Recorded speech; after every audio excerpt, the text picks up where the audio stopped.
Good afternoon, folks. My name is Kurt Hitzemann, County Court Judge here in Hernando County. You folks are here for your first appearance. The purpose of the first appearance is so that you may be informed of the charges against you. I'll determine if probable cause exists for those charges. Probable cause simply means it's more likely than not that a crime has occurred, more likely than not you're the person who committed that crime. Of course, as you stand before me this afternoon, I presume that you are innocent of these allegations.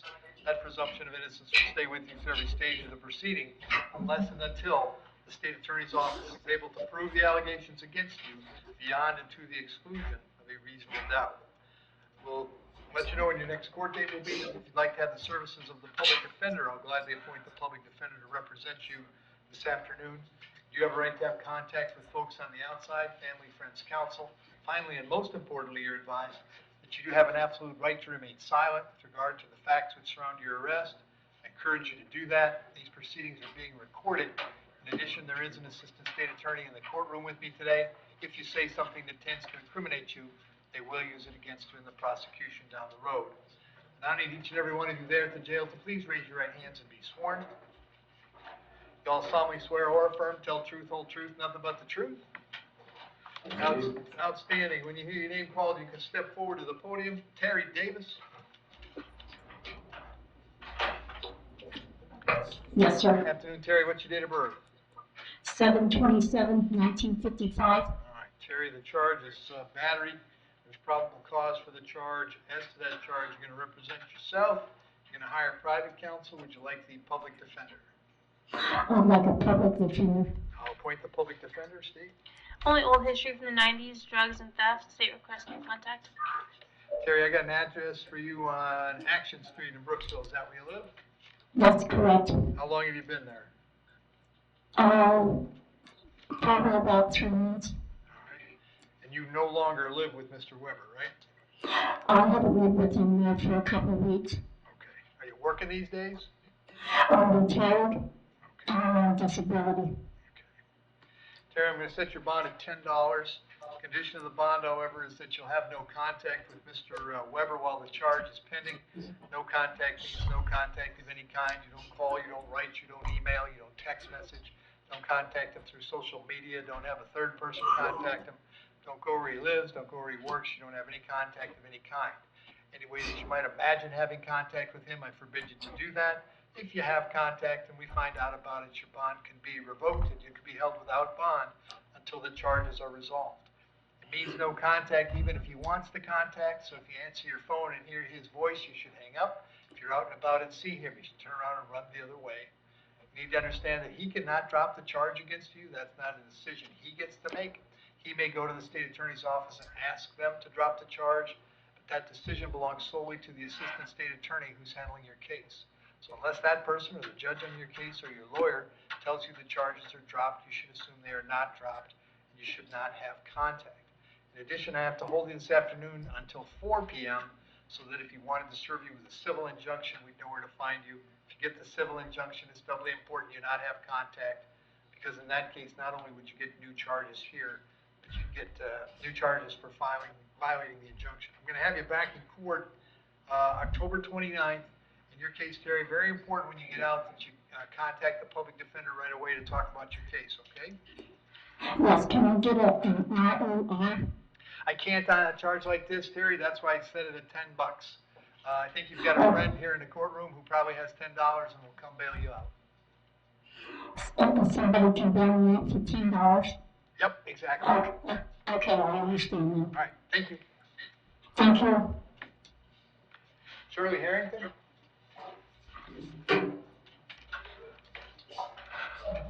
Afternoon, Shirley. What's your date of birth?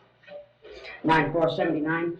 Shirley, first thing I have for you is warrant signed by Judge Merritt. He thinks you failed to appear for trial on 4 charges. As to those cases, Shirley, did you have the public defender? I did. I was there. I started my period and I went home to change my pants, and then my boyfriend made my car work couldn't start, so I couldn't get back to court yesterday. Okay. But I was there to begin with. I'm sorry to And I hear that, spoke with- Mr. Shirley. I'm sorry to hear that. I spoke with the bond lady, and she said she would reinstate my bond if it was okay with you, Well, the judge. I'm not the judge who can do that. The judge Okay. that took your bond away is Judge Merritt. Okay. And that's where you got to get. And he set your bond on these at no bond, and I have no authority to change it, unfortunately, Shirley. Okay. So you will be back in front of him, appoint the public defender, you'll be back in front of Judge Merritt on the 22nd of October. They'll come see, the public defender will come see you to see if they can get it resolved more quickly than that. The other charge I have, Shirley, today is a possession of paraphernalia. There's probable cause for that charge. I'll appoint the public defender. Bond on that is $1,000. That's coming back. Yeah, I don't even know where that came from. They searched me 5 times. She said it was on the bottom of my shoe. Okay. I went through the woods and everything. Shirley, calm down. That's crazy. It's probable cause. I just told you, I presume you're innocent, okay? Yes, sir. All right, so that case is the 29th. Your felony case is the 22nd. You got the PD on everything. They're going to come see you at the jail. The latest you'll be in jail is the 22nd of October when you get back in front of Judge Merritt, all right? Okay. Thank you. Nicole Long?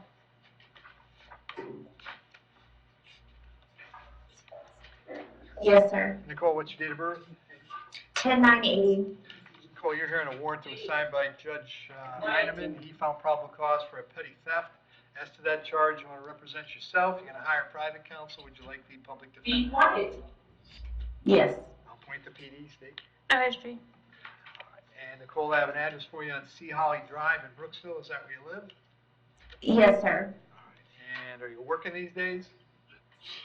I am a caregiver from. Okay. Nicole, I'm going to release you on your own recognizance today, so they'll let you out. You'll be back in court on October 29th, and it's very important that you go see the public defender as soon as you can, okay? Yes, sir. Thank you. Christopher Chafee? This time, sir, Doctor. Afternoon, Chris. What's your date of birth? 020572.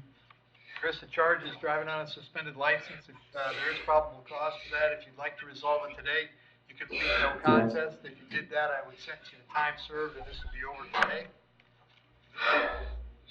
Yes, sir. All right. You understand by entering a plea today, you give up the right to have a trial by jury, the right to confront the witnesses against you, the right to remain silent.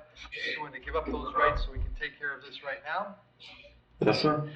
As to the charge that you drove knowing your license had been suspended or revoked, how do you wish to plead? You can plead no contest. Yes, sir. I'll accept that plea, find it was freely and voluntarily made. I'll adjudicate you guilty. Consider 1 day in the county jail, credit 1 day. Finding court costs is $450, $50 for the night in jail. That takes care of it, Chris. If there's nothing else keeping you in the jail, you'll be released today, all right? Yes, sir. Thank you. Nelson Gomez?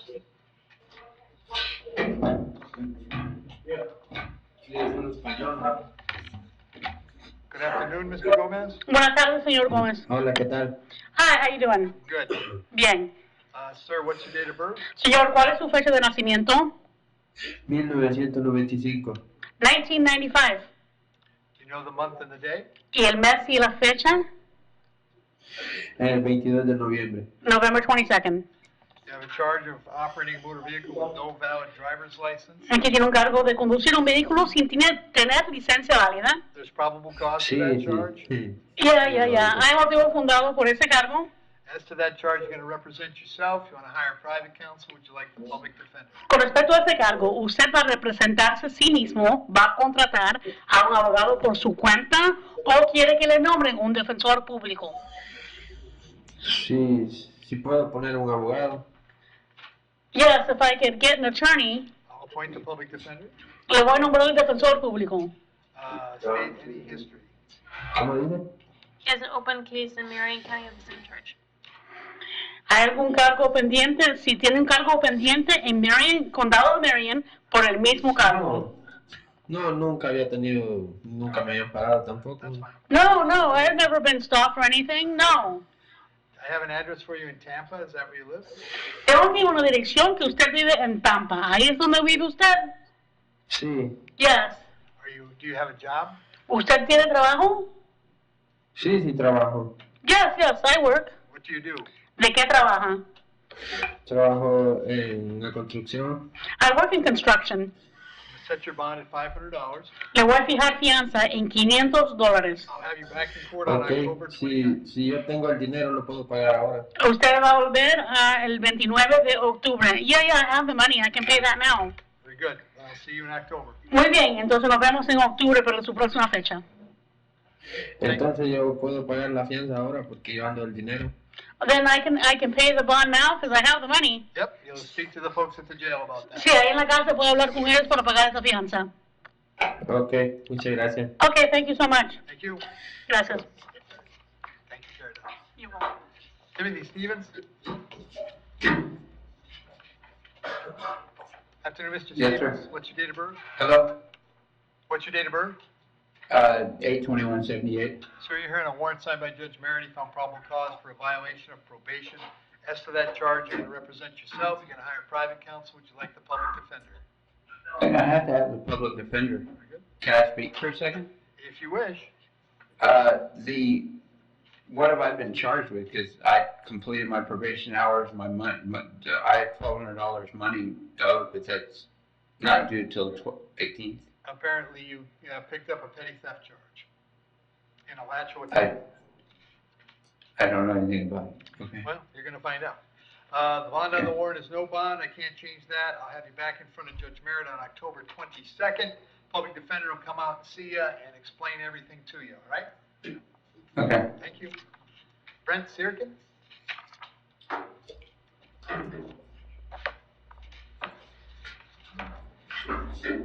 Hello, Your Honor. Hello, afternoon again. Brent, date of birth? 4/13/94.